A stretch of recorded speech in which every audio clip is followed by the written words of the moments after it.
Ecca ai fricchei, un Schurtugal.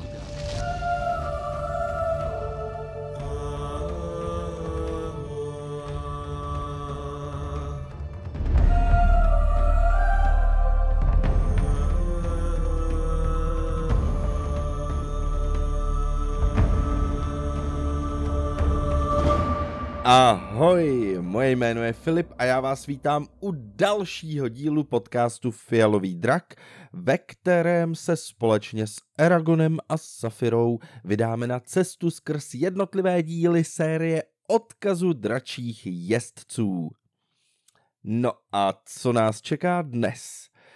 Název kapitoly Hromy a blesky už napovídá, že to nebude žádná procházka růžovou zahradou.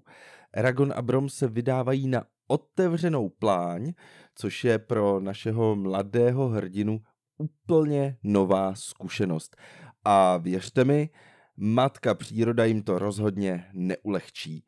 Čeká nás totiž epická bouře, při které Safira svede boj s větrem, ze kterého vám budou vstávat vlasy hrůzou na hlavě. A uvidíme Eragona, jak riskuje vlastní život, aby svému dračímu společníkovi, své dračí partnerce pomohl. A to všechno pod bedlivým dohledem našeho stoického Broma. Ten se totiž moc vyjadřovat nebude. A zdá se, že opravdu pro každou situaci má připravenou jenom nějakou moudrost.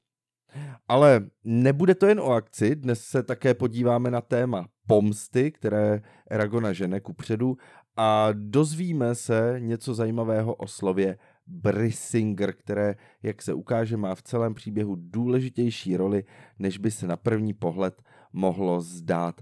A mimochodem je hlavním tématem následující kapitoly. No ale ještě než začneme, tak bych opět chtěl poděkovat všem, kteří mi pomáháte jak si platit výdaje na to, aby tenhle podcast mohl vznikat. Takže díky všem podporovatelům na Hero a Forendors. Bez vás bych to fakt nedal. A možná teda dál, ale nevycházelo by to ani jednou za 14 dní, takže díky. A každopádně tohle poděkování tentokrát osladím reálným dárkem, protože na Hero a Forendors jsem pro vás připravil speciální epizodu, která prochází život Seleny, matky Eragona. Tahle postava je tak komplexní a zajímavá a Paulíny o ní prozradil opravdu hodně, že to vydalo na celou epizodu, celou speciální epizodu. A tahle speciální epizoda vyjde někdy v polovině září právě na Hero a Forendors. Tak díky a užijte si ji. No a my pojďme na tu dnešní kapitolu, na kapitolu Hromy a blesky. Minule jsme Eragona, Broma, Safiru, Sněžného bleska a Kadoka opustili nahoře nad plání v jejich táboře. Eragon se probouzí s bolavými svaly a odteklým prstem. Hele, jako kdo by to byl řekl, že honba za pomstou bude takhle nepohodlná, co?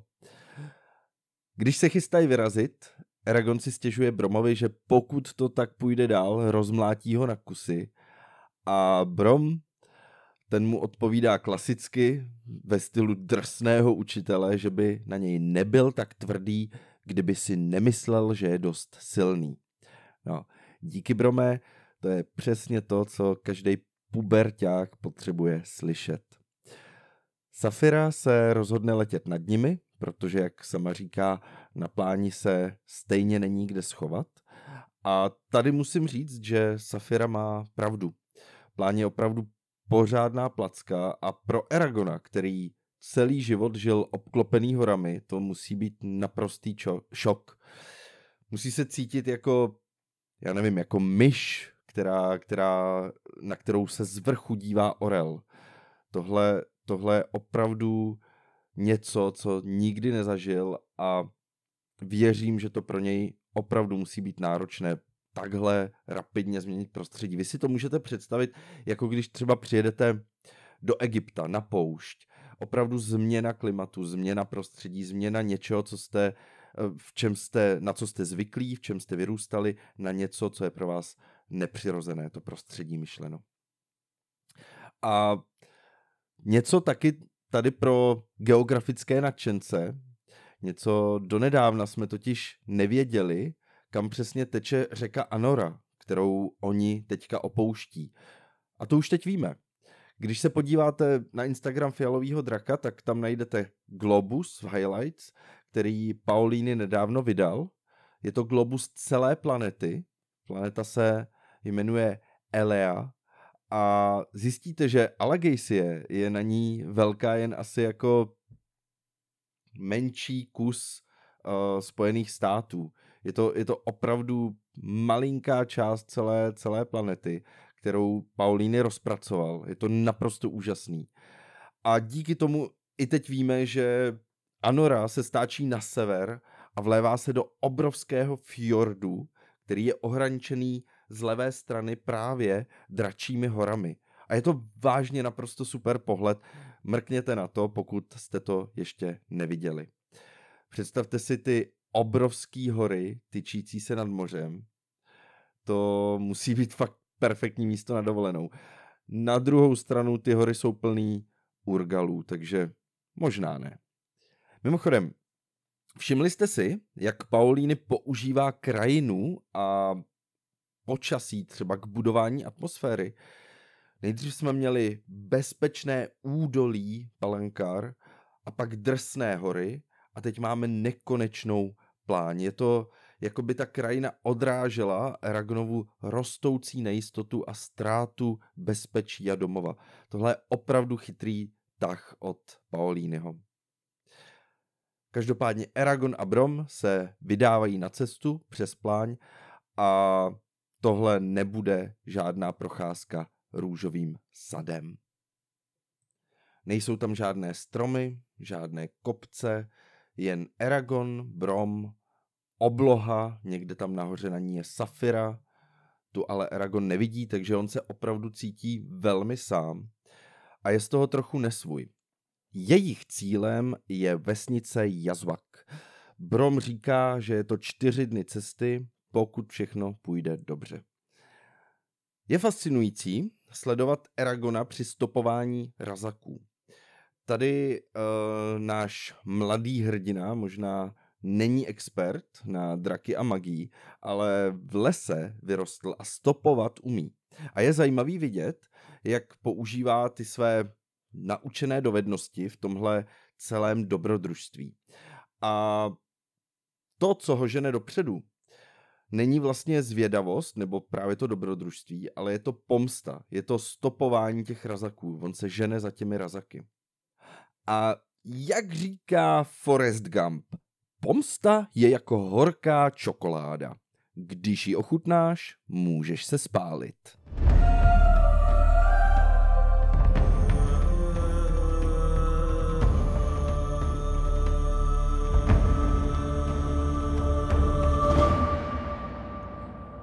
Pojďme se na pomstu podívat trochu blíž.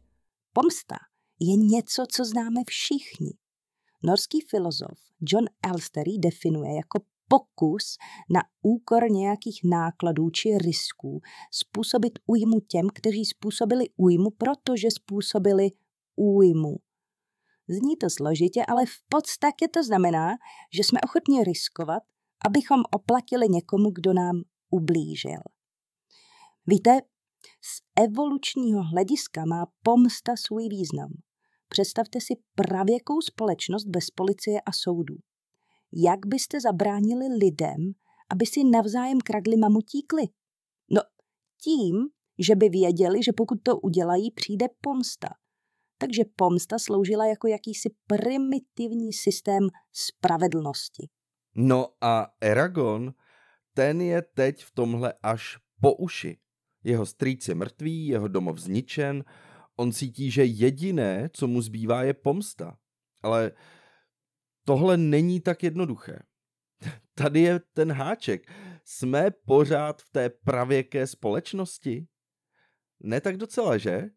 A přesto máme tyhle pocity stále v sobě.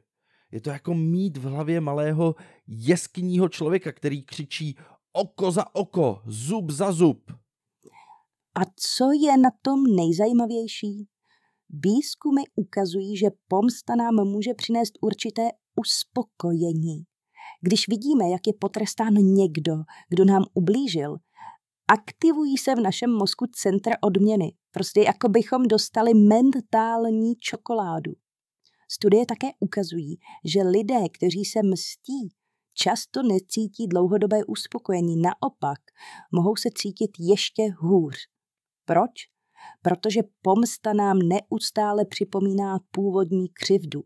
Je to, jako byste si pořád dokola pouštěli film o tom, jak vám někdo ublížil. Tohle je takový cyklus násilí a hořkosti. A jak řekl Konfucius, než se vydáš na cestu pomsty, vykopej 2 hroby. Náš Eragon je teď přesně na této cestě. A už jsme se zamýšleli několikrát v podcastu, zda oprávněně. Zda by spíš neměl tohle prožívat s rodinou, která mu zbyla, s Roranem. Ale tam teď zabíhat nechci. Chci položit otázku, kam ho tato cesta zavede. Najde opravdu uspokojení, když Razaki potrestá? Díky Paulínimu na tohle taky tu odpověď najdeme, ale až v knize Brissinger, takže si ještě trochu počkáme. A mám zde ještě jednu zajímavou otázku. Je pomsta totéž, co spravedlnost? V mnoha kulturách se tyhle pojmy překrývají. Vzpomeňte si třeba na kultury, kde je pomsta považována za povinnost, za způsob, jak obnovit čest. A co třeba v našem moderním světě? Tam se snažíme oddělit pomstu od spravedlnosti. Máme soudy, zákony, procesy, snažíme se být civilizovaní. Ale stále v nás dřímá ten jeskyní člověk, který chce vzít spravedlnost do vlastních rukou. Na jedné straně tu máme tu primitivní část mozku, která křičí pomsti se, a na druhé straně máme tu racionální část, která říká počkej, to není dobrý nápad. A Eragon je přesně na této křižovatce. Jeho emoce ho ženou k pomstě, ale co jeho rozum? Tohle fakt není jen příběh o dracích a o magii a proto mě ta série celá, jako celek, tak hodně baví. Je to příběh o lidské povaze, o našich nejhlubších emocích, o tom, jak se s těmi emocemi vyrovnáváme.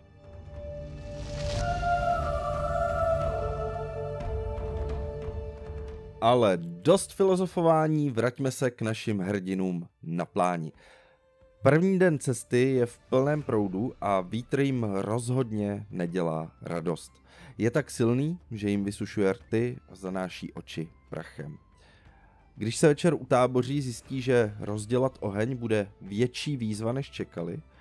Eragon najde nějaký zakrslý keřík, pravděpodobně jedinou věc, která v těch drsných podmínkách přežije, vytáhne ho ze země. Pečlivě naskládá roští, ale ať se snaží sebevíc, dřevěné stonky jen kouří a vydávají štiplavý zápach. Frustrovaný Eragon předá křesadlo Bromovi, aby to zkusil on, jinak, že budou mít studenou večeři. Jako je jasný, že když je Eragon zvyklý snídat kuře, tak studená večeře je tragédie, že? No a Brom se nad roštím skloní, kriticky si ho chvíli prohlíží, pak přeloží pár větviček, zaškrtá křesadlem a nic. Jasně, kouř, ale žádné plameny. Brom to zkusí znovu, ale má stejnou smůlu jako Eragon. No ale pak se znovu nakloní nad hromádku roští, zaškrtá křesadlem a zakleje u toho. Brissinger! A najednou, jako mávnutím kouzelného proutku, se objeví plameny.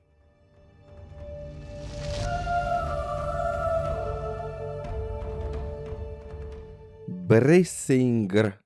Tohle slovo není jen tak ledajaké zaklení. To mi teda věřte, je to klíčové slovo pro celou sérii odkazu dračího jezdce. Ale to trochu předbíháme. Nejdřív si řekneme, co to vlastně Brissinger znamená. Je to slovo ze starověkého jazyka a znamená prostě oheň. Paulíny miluje jazyk, hodně si s ním hraje a to platilo už i pro toho mladého kluka, mladého Paulínyho, který psal Eragona. Konkrétně starověký jazyk si fakt jen tak nevycucal z prstu. Má vlastní pravidla, má vlastní gramatiku a Brisinger je jen jedním z prvních slov, které pro něj vytvořil. Paulíny se nechal inspirovat pro starověký jazyk starou norštinou. V té existuje slovo Brisinger, které označovalo magický oheň, nebo možná také ohnivý náhrdelník. No a Paulíny toto slovo převzal a dal mu nový význam ve svém světě. A že to teda je význam. Vlastně si nejsem jistý, jestli věděl hned od začátku, jaký význam tohle slovo bude pro sérii mít. Je to přeci první kouzelné slovo v sérii. Je to jméno meče, jméno knihy v sérii, jméno kapitoly v té knize. Jako prostě mi věřte, že tohle slovo je sakra důležitý. Tak za prvé, kdykoliv Eragon slovo vysloví, stane se něco, řekněme, magického. Ale to vám určitě nebudu v tuhle chvíli spoilerovat, pokud jste celou sérii nečetli. A teď taky ještě nechci do celého magického systému úplně zabředávat, ale řekněme si, že v Alagaësii platí, že pokud znáte jméno věci ve starověkém jazyce, máte nad ní moc. A Brisinger je pravé jméno ohně. To tedy znamená, že kdokoliv, kdo ovládá magii, zná toto slovo, může manipulovat s ohněm. Není to tak úplně jednoduchý, jak to teď tady popisuju, ale to nám pro tuhle chvíli stačí. Takže když Brom vyslovil Brisinger, oheň, ten se okamžitě rozhořel. Brom právě totiž použil magii a samozřejmě o tom Eragonovi neřekl. Mimochodem, tím, že Brisinger je také název třetí knihy v sérii, tak Paulíny ještě víc zdůraznil důležitost tohodle slova. A právě tahle kniha, třetí kniha, je věnovaná jakémusi vybudování kultu kolem tohodle slova. No a pokud by vás zajímalo, jaký znak se pro tohle slovo, pro slovo Brisinger v Alagaësii používá, tak ten znak najdete na Instagramu Fialového draka.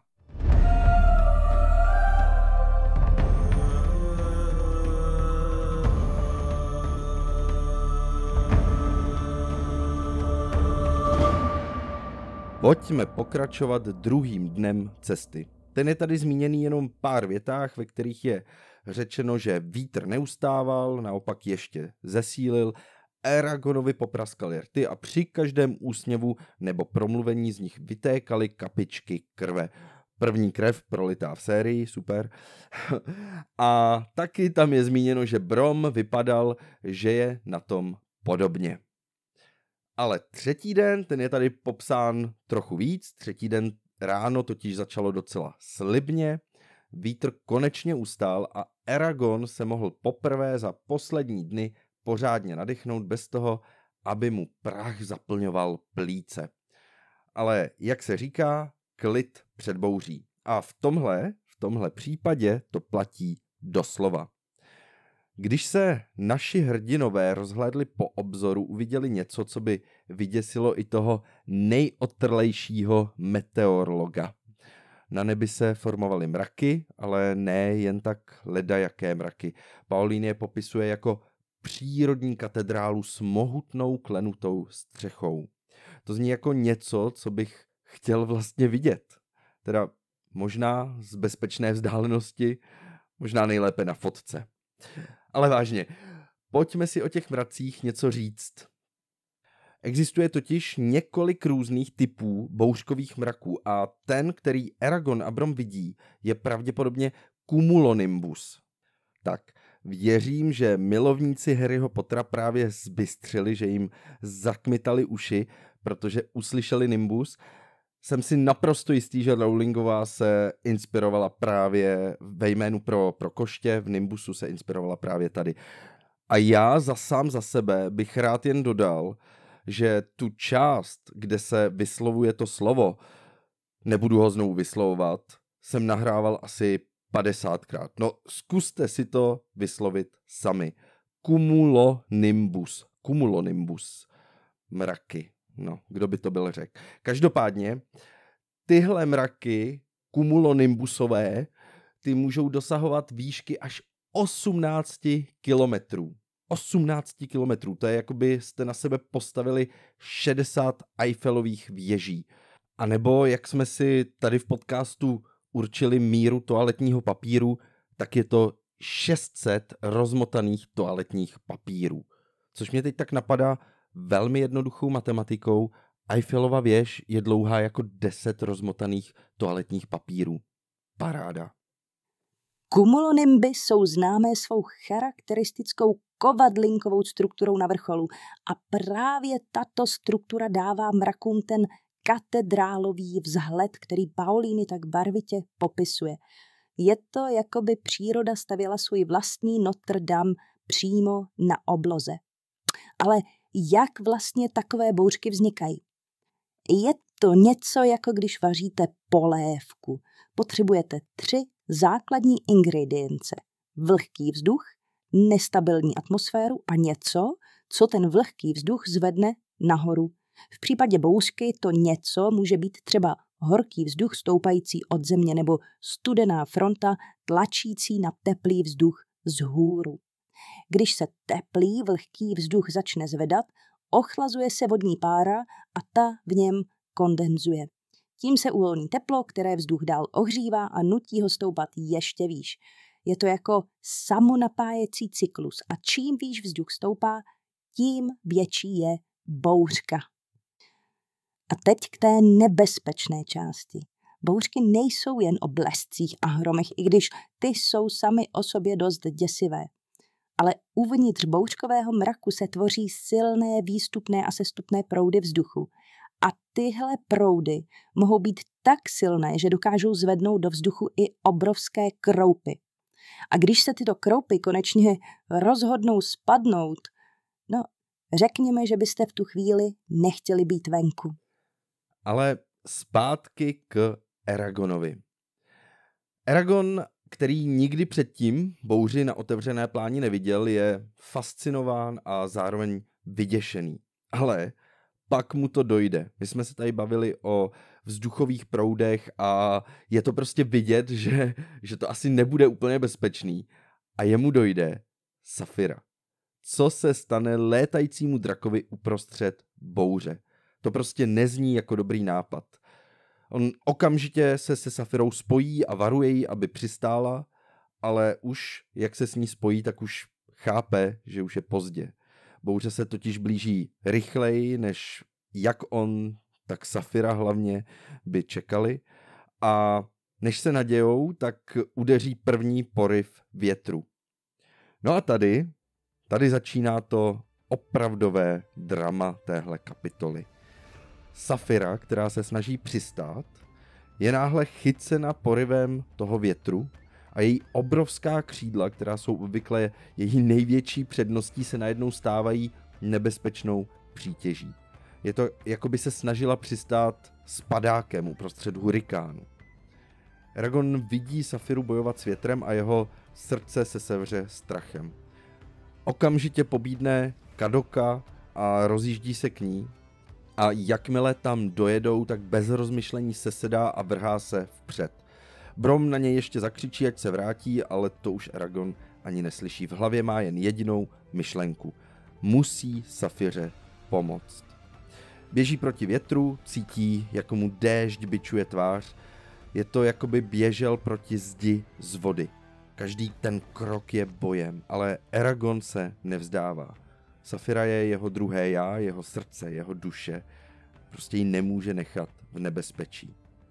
Konečně se dostává k místu, kde Saphira bojuje s větrem. Saphira se snaží složit křídla, ale vítr je tak silný, že jí to nedovolí. Je to, jako by se snažila zavřít deštník v hurikánu.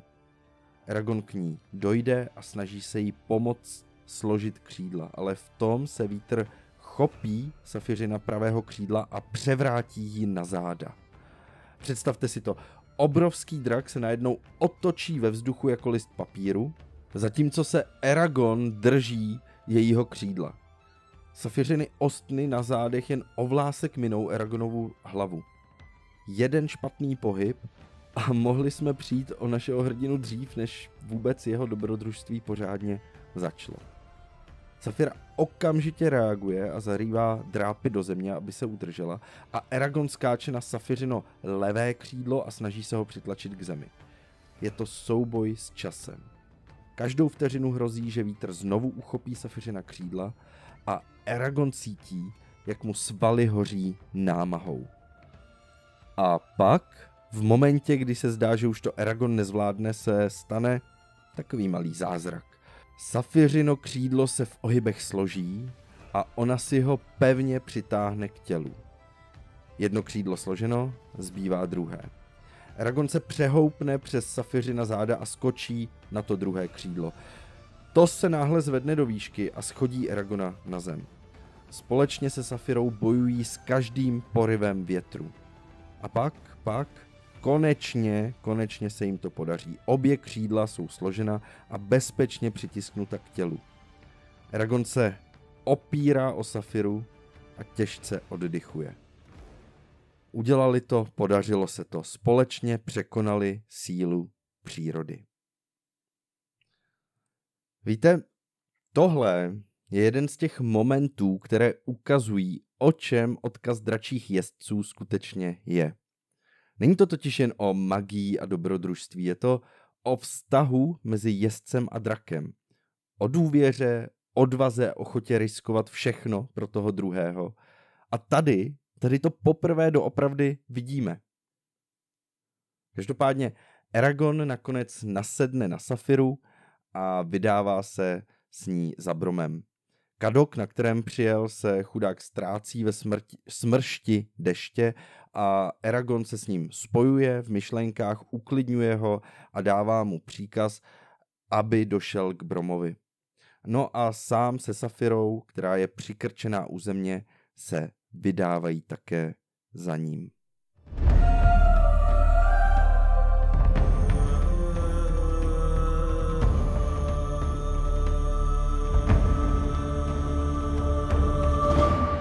Eragon, Safira a Brom se snaží najít nějaký úkryt, ale na otevřené pláni je to jako hledat jehlu v kupce sena. A to velmi mokrého sena, abych byl přesný. Déšť buší do země s takovou silou, že to vypadá, jako by se nebe rozhodlo vyprázdnit všechny své zásoby vody najednou. Blesky křižují oblohu jako rozzuřené elektrické hady. Paulín je popisuje jako půlmílové blesky. Kdyby naše skupina nestála v dešti, tak to bude impozantní podívaná. Desítky, skoro kilometr dlouhých blesků všude, kam se podíváš. Koně se plaší a hrom otřásá zemí pod jejich nohama. Eragon cítí, jak mu vibruje celé tělo při každém zahřmění. A i přes Bromův klid je jasné, že je situace vážná. Viditelnost je téměř nulová, orientace v terénu nemožná. Jediné, co jim zbývá, je držet se pohromadě a doufat, že bouře brzy přejde. Zdá se, že bouře probouzí v Safiře cosi pradávného. Její oči září v šeru jako dva safíry a občas vydá hluboké zavrčení, které se mísí s hromem. Je to, jako by komunikovala s bouří samotnou. V tom bouře ustane. A jak to bývá po velkých bouřích, svět kolem se náhle mění, jako by někdo otočil vypínačem. Déšť ustává, mraky se rozestupují a slunce začíná prosycovat krajinu svými paprsky. Paulíny tady vytahuje všechny své spisovatelské trumfy. Popisuje, jak věci se zdály najednou nesmírně obrovské. Stonky trávy vypadaly jako mramorové sloupy. Představte si to, kapky vody na stéblech trávy, které se třpytí v slunečních paprscích jako drahokamy. Je to, jako by se celý svět najednou probudil a ukázal svou krásu. Popisuje vůni, jak voní vzduch po bouřce, svěží, čistá vůně, jako by celá pláň vydechla úlevou. A Saphira, která celou bouři šťastně přečkala, se najednou protáhne, natáhne krk a spokojeně zařve směrem k obloze.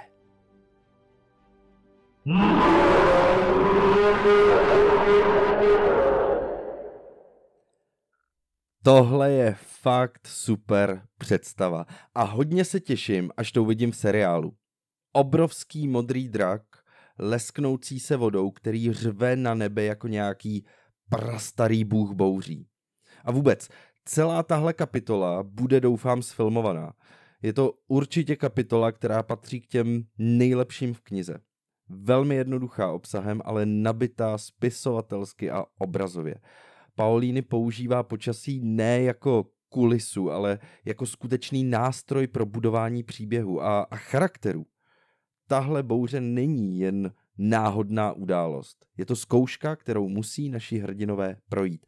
A ten způsob, jakým ji překonají, nám o nich řekne víc než spoustu stránek dialogu.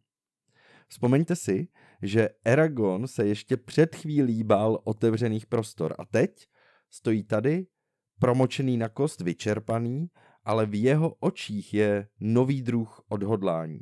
Společně se Saphirou prošli zkouškou ohněm, nebo spíš vodou, a vyšli silnější. A sama Saphira určitě právě objevila novou část sebe sama. Její spojení s přírodou a možná respekt k přírodě se prohloubil a jak tady teď stojí, mokrá, tak si určitě uvědomuje, že se sama má také co učit a ta její taková namyšlenost, kterou u ní můžeme skrz sérii pozorovat, tady určitě dostala trochu ťavku. Tohle je podle mě jeden z těch momentů, kdy tahle knižní série opravdu září. Běžná věc, jako je bouřka, použitá pro vybudování zlomu v charakterech postav. A i když pro další kapitolu je toto téma trochu upozaděné, tak tohle je jedna z událostí, která pomůže tomu, aby Eragon znovu na Saphiru sedl a letěl na ní. Eragon tady získává odvahu, Saphira pokoru a oba si v bouři posilují své spojení.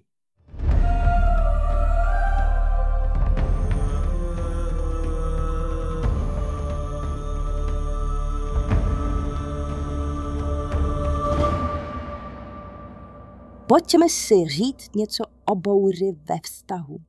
Ať už jde o partnerství, manželství nebo přátelství. Každý vztah čas od času zažije svou bouři. Může to být hádka, nedorozumění nebo prostě období, kdy se věci nedaří. Tak jak na to? Pamatujte si tyto 3 slova. Komunikace, empatie, trpělivost. Otevřená a upřímná komunikace je klíčem k překonání jakékoliv bouře. Ale pozor, nejde jen o to mluvit. Jde o to mluvit efektivně. Sdílejte své pocity, ale snažte se to dělat bez obviňování. Místo ty vždycky zkuste cítím se. Věřte mi, že to vážně může udělat velký rozdíl. Dále empatie. Je důležité snažit se vidět situaci z perspektivy toho druhého. Možná zjistíte, že bouře vypadá z jejich úhlu pohledu úplně jinak. Zkuste si na chvíli vžít do kůže vašeho partnera nebo přítele. Co prožívá? Co potřebuje? Někdy může být tohle pochopení klíčem k řešení konfliktu. A konečně trpělivost. Někdy vztahové bouře prostě potřebují čas. Je důležité nestratit naději a vytrvat. Řešení nemusí přijít hned a to je v pořádku. Dejte sobě i druhému čas na zpracování emocí, na přemýšlení, na změnu. Každá bouře ve vztahu může být příležitostí. Příležitost k růstu, k hlubšímu porozumění, k posílení vašeho pouta.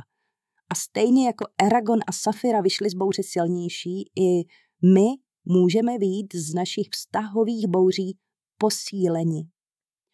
Ostatně stačila malá bouře mezi mnou a Filipem, někdy kolem 13. epizody a celý podcast vedu já. A to nejlepší na tom je, že vy, co posloucháte, jste za to rádi.